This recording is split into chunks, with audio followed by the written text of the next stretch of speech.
Bismillahirrahmanirrahim. Assalamualaikum warahmatullahi wabarakatuh.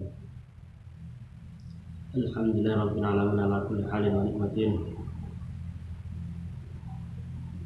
Wassalatu wassalamu ala asyrafil anbiya wal mursalin wa ala alihi wa sahbihi ajma'in, amma ba'd. Alhamdulillahirabbil alamin. Pada kesempatan kali ini kita semuanya insyaallah masih diberikan limpahan nikmat oleh Allah Subhanahu wa taala, nikmat yang lahir maupun yang batin. Masih diberikan kesempatan kesehatan sehingga kita masih bisa melakukan kewajiban-kewajiban harian kita, yaitu entah itu kewajiban yang berkaitan dengan sesama manusia maupun yang langsung berhubungan dengan Allah Subhanahu wa taala. Baik teman-teman, kali ini saya ingin berbagi strategi atau berbagi metode terkait dengan Al-Quran bagi teman-teman yang semangat membaca Al-Quran, bagi teman-teman yang semangat membaca Al-Quran, yang ingin terus menghatamkan Al-Quran dalam tempo 2 bulan umpamanya, atau bahkan 1 bulan sekali, khususnya di bulan Ramadan ini. Mudah-mudahan apa yang akan saya sampaikan nanti setelah saya share, teman-teman bisa mengambil pelajaran atau menerapkan di dalam pembiasaan membaca Al-Quran, dan mudah-mudahan akan terus menjadikan diri kita lebih semangat dalam belajar Al-Quran, karena sudah mendapatkan mungkin strategi yang selama ini diinginkan. Begini teman-teman,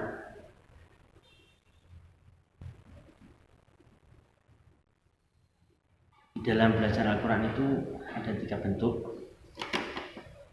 atau tipe di dalam baca Al-Quran. Ini versi saya, sebagaimana yang saya pelajari, sebagaimana yang saya alami serawung atau bergelimbang dengan teman-teman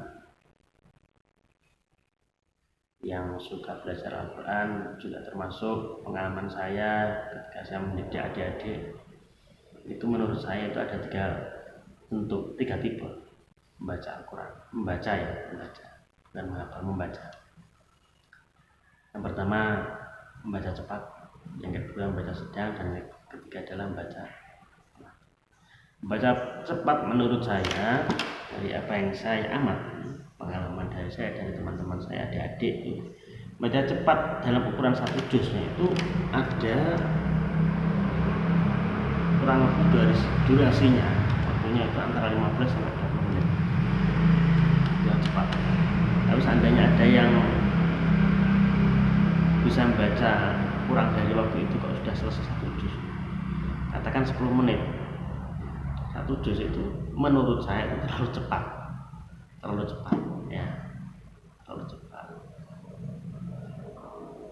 Karena begini kaidahnya di dalam Al-Quran itu, di dalam hadis Nabi, khairukum man ta'allama al-Quran wa 'allamahu, sebaik-baik kalian adalah belajar Al-Quran dan mengamalkannya. Tapi kaidah di dalam Al-Quran itu begini,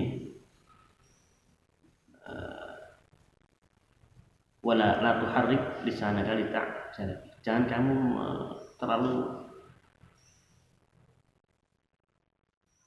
kamu menggerakkan lisanmu untuk bercepat-cepat ketika belajar Al-Quran, membaca Al-Quran. Nah, jadi mohon untuk yang mungkin teman-teman ngajinya mungkin kurang dari 10 menit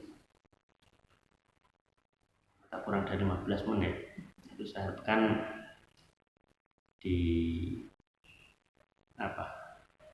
lebih dibikin santai lagi, karena saya khawatirnya nanti banyak hal-hal yang kurang sempurna ketika membaca itu. Mohon maaf, ini bukan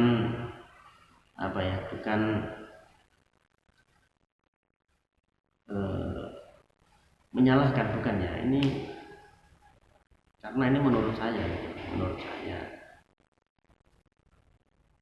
karena dulu saya itu juga ngajinya juga cepat, bahkan 8-9 menit satu juz, 8 sampai 9 menit satu juz dulu. Tapi setelah saya pelajari terkait dengan ada salah satu hadis yang menyebutkan di samping ada khairukum man ta'allama Al-Qur'an, sebaik-baik kalian adalah yang belajar membaca Al-Qur'an, ada lagi yang banyak yang menyebutkan bahwasanya wakam minta Al-Qur'an Al-Qur'an yang anu, seberapa banyak di antara kalian yang membaca Al-Qur'an tapi justru Al-Qur'an melaknatnya. Yaitu khawatir saya ini untuk saya ini, karena ini standar apa yang saya sampaikan ini adalah standar menurut saya gitu. Jadi nanti teman-teman kok merasa iya dengan apa yang saya sampaikan, ya mohon diterapkan, kalau tidak ya nggak apa-apa, karena kan standar cepatnya kan beda-beda gitu menurut saya. Kalau melihat dari apa yang disampaikan wakam minta Al-Quran tadi, seberapa banyak di antara kalian yang membaca Al-Quran atau membaca Al-Quran tapi justru Al-Quran melaknatnya, itu bisa jadi itu ngajinya terlalu cepat. Sehingga karena apa? Terlalu cepat, apalagi yang saya sampaikan tadi, ngajinya cepat, nggak ada 10 menit, katakan 8 atau 9 menit, itu menurut saya dari apa yang saya alami dan saya amati, itu hampir semuanya ketika membaca dengan durasi itu kurang dari 15 menit lah, itu pasti ada yang tidak sempurna panjang pendeknya, pasti ada yang tidak sempurna gunanya. Apalagi bagi teman-teman yang mungkin sekedar lancar membacanya tapi tidak tahu kaidah tajwid, nah itu bahaya. Nanti panjang baca pendek, pendek baca panjang, itu bahaya. Oleh karenanya teman-teman, ini ada 3 bentuk ini. Yang pertama adalah cepat dengan durasi 15-20 menit. Yang kedua 35-40 menit. Yang ketiga adalah pelan. Pelan itu menurut saya antara 50 dengan sampai 60 menit atau 1 jam. Itu seandainya kalau ada yang lebih dari itu, katakan 1 jam 15 menit baru selesai 1 juz, itu ya termasuk kategori pelan. Tapi kalau seharian baru selesai 1 juz, itu ada 2 kemungkinan. Yang pertama, bacanya memang dibikin di setting 1 hari baca 1 juz, itu dibikin terlalu santai, ada kemungkinan. Yang kedua adalah memang belum lancar. Ini nggak jadi masalah, dua-duanya nggak jadi masalah. Tapi metode atau strategi yang saya sampaikan, yang saya tawarkan ini kan adalah untuk memudahkan kita biar tidak terlalu berat ketika membaca Al-Quran dalam 1 juz, di dalam seharinya gitu. Dan bagi teman-teman yang mungkin ngajinya kurang lancar atau membacanya kurang lancar, seperti yang saya sampaikan tadi, sehari baru selesai, itu jangan berkecil hati, karena Nabi Muhammad SAW itu pernah menyatakan dalam hadisnya kurang lebih pahalanya orang yang ada 2 bentuk menurut Nabi itu. Yang pertama adalah ngaji lancar, yang kedua ngajinya kurang lancar. Yang ngajinya lancar itu pahalanya malah 1, yang kurang lancar itu malah 2 atau bahkan lebih. Itu menurut Nabi. Logikanya bagaimana? Karena yang lancar itu seandainya baca Alhamdulillahirabbil alamin sekali jadi. Tapi yang kurang lancar itu Alhamdulillah itu diulang-ulang, jadi double pahalanya. Jadi yang kurang lancar itu jangan berkecil hati, ini adalah tetap ada hikmahnya, malah pahalanya double. Dari 3 bentuk ini tadi teman-teman, saya ambil yang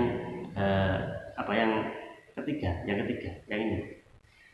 Yang ketiga, ini yang cepat, yang pelan,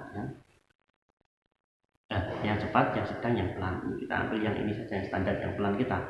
Artinya ketika membaca 1 juz antara 1 jam sampai 1 jam lebih sedikit lah. Kita ambil yang ini aja, yang 1 juznya dengan durasi itu.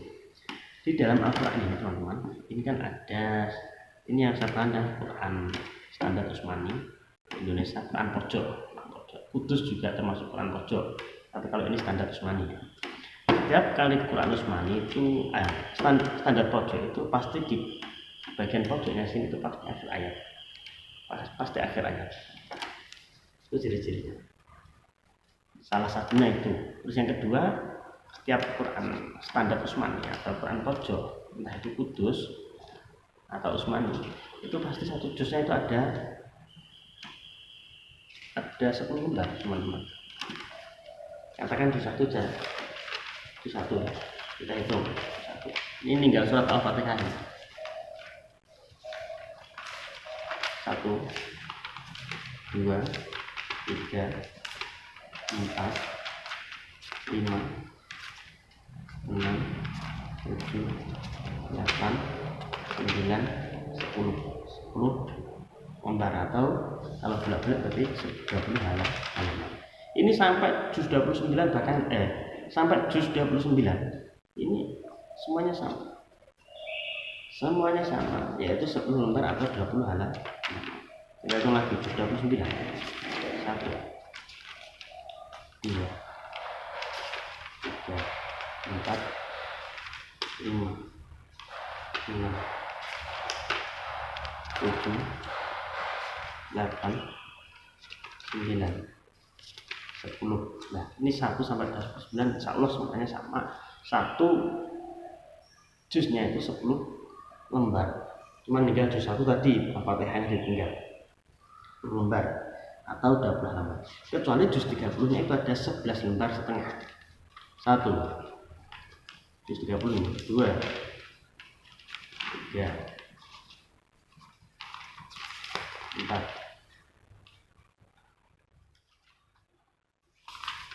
5, 6, 7, 8, 9, 10,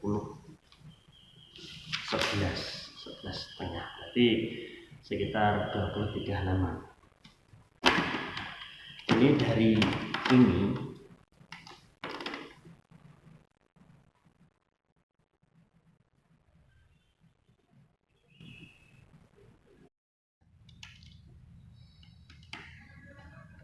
dari ukuran ini tadi, teman-teman, bisa kita ambil 5 waktu, yaitu katakanlah tiap-tiap waktu itu diambil pas posisi waktu salat saja ya. Bisa maghrib, isya, subuh, zuhur, asar, 5 waktu. Ini dengan ukuran standar tipe pembacanya yang ketiga, yaitu 1 juz 1 jam 60 menit. Ini strategi yang saya tawarkan ini sangat mudah sekali, yaitu seandainya teman-teman ingin mengkhatamkan Al-Quran dalam tempo 1 bulan, itu mudah. Setiap hari membacanya dengan cukup 1 juz. Ini nggak usah ngoyo, kita 1 bulan, pokoknya target 1 bulan kita harus selesai khatam. Nah, itu 2 hari 3 hari ngeblong itu 1 harinya 10 juz, jangan, nggak usah, itu nanti data. Kalau pengennya tiap bulan itu pasti khatam Al-Quran, harus khatam Al-Quran, targetnya cukup dengan seperti ini saja, yaitu di 1 hari ada 5 waktu. Di masing-masing waktu itu, katakannya 5 waktu salat tadi ya, setelah atau sebelumnya salat ya, itu diambil 2 lembar. Jadi setiap mau salat atau sesudah salat itu silakan baca Al-Quran 2 lembar. Terus dikaitkan dengan waktu yang ketiga tadi, yang paling pelan ya, tadi kan antara 60 menit sampai 60 lebih sedikit kan begitu, 1 jam atau lebih sedikit kan gitu. Itu kalau diambil rata-rata setiap 1 juznya dibaca 5 kali, rata-rata nanti 2 lembar itu atau 4 halaman itu di 1 waktu itu kurang lebih 10 menit itu dengan cara membacanya. Jadi nanti teman-teman ketika belajar Al-Quran itu atau membaca Al-Quran dan ingin mengkhatamkan itu tidak terlalu berat. Nah, kadang begini masalahnya, kadang itu kita itu kadang pengen mengkhatamkan Al-Quran, di sisi lain saat ini kita itu semangat membaca Al-Quran, tapi di sisi lain entah nanti atau besok-besoknya lagi kita malas lagi membaca Al-Quran. Belum tentu seminggu kita bangkit lagi membaca Al-Quran. Itu kadang efeknya bukan karena masalah itu ditimbulkan bukan karena kita tidak lancar membaca Al-Quran saja, tapi kadang itu strategi kita yang kurang jitu ketika membaca Al-Quran gitu. Jadi kalau pengen mengkhatamkan Al-Quran satu hari satu juz itu mudah sebenarnya. Satu waktu diambil 2 lembar atau 4 halaman itu insya Allah tidak sampai 15 menit lah, paling tidak rata-ratanya 10 menit. Jadi kan ringan sebenarnya itu kalau kita punya keinginan untuk senantiasa mengkhatamkan Al-Quran di satu bulan.